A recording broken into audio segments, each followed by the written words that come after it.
Poems by Sharon Creech, Chapter 13. Bouncing Berkway.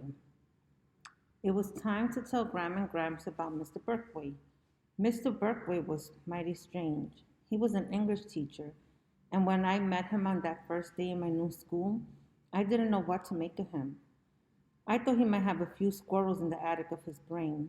He was one of those energetic teachers who loved his subject half to death and leaped about the room dramatically, waving his arms and clutching his chest and patting people on the back. He said brilliant and wonderful and terrific. He was quite tall and slim, and his bushy black hair made him look like a wild native at times. But he had enormous, deep brown cow like eyes that sparkled all over the place, like Ben's. And when he turned these eyes on you, you felt as if his whole purpose in life was to stand there and listen to you, and you alone. Midway through the class, Mr. Berkway asked if we had our summer journals. I hadn't a clue as to what he was talking about.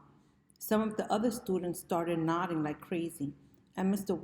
Berkway spread out his arms and said, "Wonderful, I'm blessed." He flung himself up and down the aisle, receiving the journals as if they were manna from heaven. "Thank you," he said to each journal giver. I was extensively worried. I had no journal. On top of Mary Lou Finney's desk were 6 journals. 6. Mr. Berkway said, "Heavens mercy. Is it? Can it be? Shakespeare?" He counted the journals. 6. Brilliant.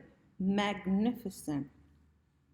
Christy and Megan, 2 girls who had their own club called GGP, whatever that meant, were whispering over on the other side of the room and casting malevolent looks in Mary Lou's direction. Mary Lou kept her hand on top of the journals as Mr. Berkway reached for them. In a low voice, she said, "I don't want you to read them." "What?" Mr. Berkway boomed. "Not read them?" The whole room was silent. Mr. Berkway scooped up Mary Lou's journals before she could even blink. He said, "Don't worry, your thoughts are safe with me." "Brilliant. Thank you." Another girl, Beth Ann, looked as if she might cry. Phoebe was sending me little messages with her eyebrows that indicated that she was not too pleased either. I think they were all hoping that Mr. Berkway was not actually going to read these journals. Mr. Berkway went around the whole room snatching people's journals. Alex Chevy's journal was covered with basketball stickers. Christie's and Megan's were slathered over with pictures of male models.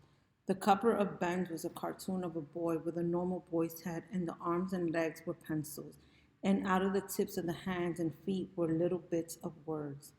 When he got to Phoebe's desk, Mr. Berkway lifted up her plain journal and peeked inside. Phoebe was trying to slide down in her chair.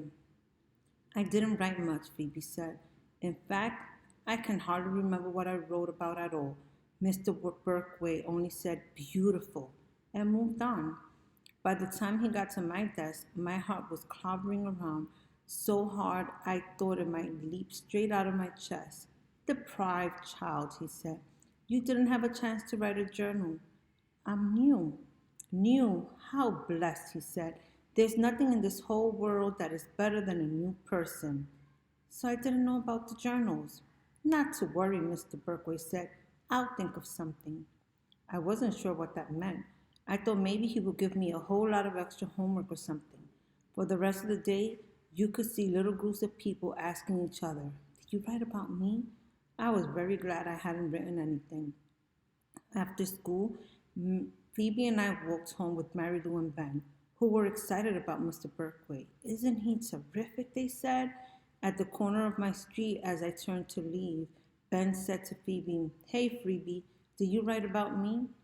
For a while, we did not hear any more about the journals. We had absolutely no idea of all the trouble they were going to cause.